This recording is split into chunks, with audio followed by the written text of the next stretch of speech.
ওকে, so welcome back.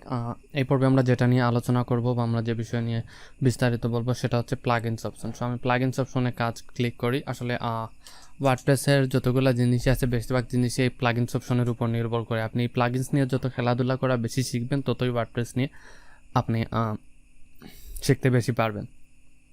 প্লাগইনসের আন্ডারে 3টা option আছে: plugin editor, add new, install plugin. So install plugin মানে হচ্ছে আপনার প্লাগইন যতগুলো প্লাগইন আছে ততগুলো প্লাগইনই আপনাকে এখানে দেখাবে। তারপর হচ্ছে অ্যাড নিউতে ক্লিক করে আপনি নতুন প্লাগইন অ্যাড করবেন এবং প্লাগইন এডিটরে ক্লিক করলে আপনি কোনো প্লাগইন এডিট করতে পারবেন। সো আমি প্লাগইন এডিটরে ক্লিক করলাম। I understand. এরপরে চাইলে আপনি এখান থেকে চাইলে যে একটা একটা করে প্লাগইন অ্যাড করতে পারবেন, আপনি চাইলে চেঞ্জ করতে পারবেন এবং কোন প্লাগইন এডিট করবেন সেটাও চাইলে আপনি এখান থেকে সিলেক্ট করে দিতে পারেন। সো আমি হ্যালোডনিটা সিলেক্ট করলাম। এখন আপনি হ্যালোডলি এখানে চাইলে বিভিন্ন জিনিস চেঞ্জ করতে পারবেন আপনার ইচ্ছা মতো, যদি আপনি পিএইচপি তারপর রিঅ্যাক্ট নেটিভ ইত্যাদিতে ভালো হন। ওকে, বাট আমি প্রেফার করবো এগুলো টাচ না করার। তবে কোনো ক্ষেত্রে যদি করতে হয় আপনি এক্সপার্টের সহযোগিতা নিয়ে করতে পারেন। ওকে, সো অ্যাড নিউ প্লাগইনে ক্লিক করে, তবে প্লাগইন অপশন নিয়ে যেহেতু আমরা আজকে কথা বলবো, তবে কিছু ওয়ার্ডপ্রেস থিম কাস্টমাইজেশন শিখতে হলে কিছু যে বেসিক কিছু প্লাগইনের প্রয়োজন হয়, আমরা একে একে ওইগুলা দেখি যে কী প্লাগইন আমাদের একদম বেসিক রিকোয়ার হবে। আমরা একটা অ্যাক্টিভেট করা দেখবো, কিন্তু বাকিগুলো আর অ্যাক্টিভেট করবো না।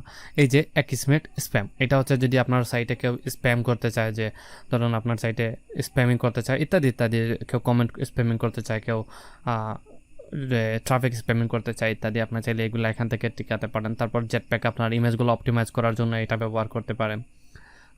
এরপর হচ্ছে যে গুটেনবার্গ এডিটর, এগুলো অ্যাড করতে পারেন। ধরুন হচ্ছে যে আপনি কী করবেন, আপনি একটা হেডার এবং ফুটার এখানে তৈরি করবেন। সো আপনি জাস্ট এখানে লিখুন হেডার, ওকে, লিখে এন্টার প্রেস করে দিন। আপনি যে কোনো সাইটে হেডার তৈরি করতে পারবেন এই প্লাগইনের মাধ্যমে। আপনি একটা একটা করে সার্চ করেন, এই যে এলিমেন্টর হেডার ফুটার ব্লক টেমপ্লেট আছে, আরও sticky menu, sticky header scroll আছে, এলিমেন্ট, সো অনেকগুলো আছে। ধরুন আপনি আপনার এখানে এসএসএলটা পাচ্ছেন না, সো আপনি এসএসএলটা কীভাবে পাবেন, লিখে দিন যে ফোর্স এসএসএল, তাহলে একটা প্লাগইন আসবে। এটা মোস্ট ইম্পর্ট্যান্ট, অনেকটা কাজে লাগে। এই যে রিয়েলি সিম্পল এসএসএল, ইনস্টলে ক্লিক করে দেন। তারপর হচ্ছে যে ইনস্টলে ক্লিক করার পর এইভাবে ঠিক থিমের মতোই অ্যাক্টিভেট হবে।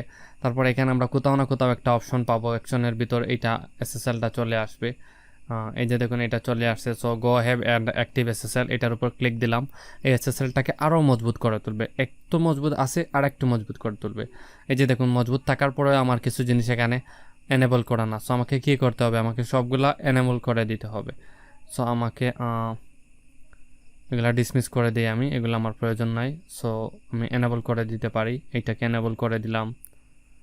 এই যে একটু নিচে আসলে এখানে যে অপশনগুলো আমার প্রয়োজন আমি সবগুলাকে এখান থেকে এনেবল করে সেভ করে দিব। তাহলে আমার এসএসএলটা আরও একটু সক্রিয় হয়ে গেল, যেটা আমাদেরকে করতে হতো প্রিভিয়াসলি অনেক কোডিংয়ের মাধ্যমে। সো আমি ওই জিনিসটা অনেক কষ্ট করে শিখলাম। ওকে, এই যে দেখুন সেটিংয়ের আন্ডারে এইখানে চলে আসছে। সো প্লাগইনের কাজ হচ্ছে এটাই।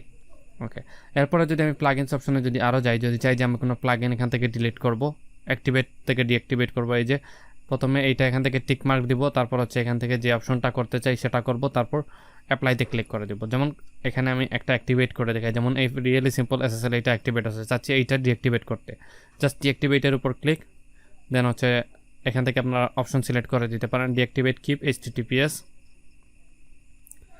এরপরে এই যে এটা ডিঅ্যাক্টিভেট হয়ে গেল। এবার চাচ্ছেন আপনি এখান থেকে এইটাকে ডিলিট দিতে, এবং যতগুলো অ্যাক্টিভেট না আছে ডিঅ্যাক্টিভেট মানে যতগুলো আপনার আনঅ্যাক্টিভ আছে বা ইনঅ্যাক্টিভ আছে, এই ইনঅ্যাক্টিভের উপর ক্লিক করলেন, তারপর এখান থেকে সবগুলোকে সিলেক্ট করলেন, বাল্ক অ্যাকশন থেকে ডিলেটে সিলেক্ট করলেন, তারপর অ্যাপ্লাইতে ক্লিক করলেন এবং ওকে প্রেস করে দিলেন, শেষ, বুম, সবগুলা এখান থেকে চলে গেল। সো এটাই হচ্ছে প্লাগইন অপশনের বিস্তারিত কাজ। আগামী পর্বে আমরা অন্য কিছু নিয়ে আলোচনা করব। Thank you.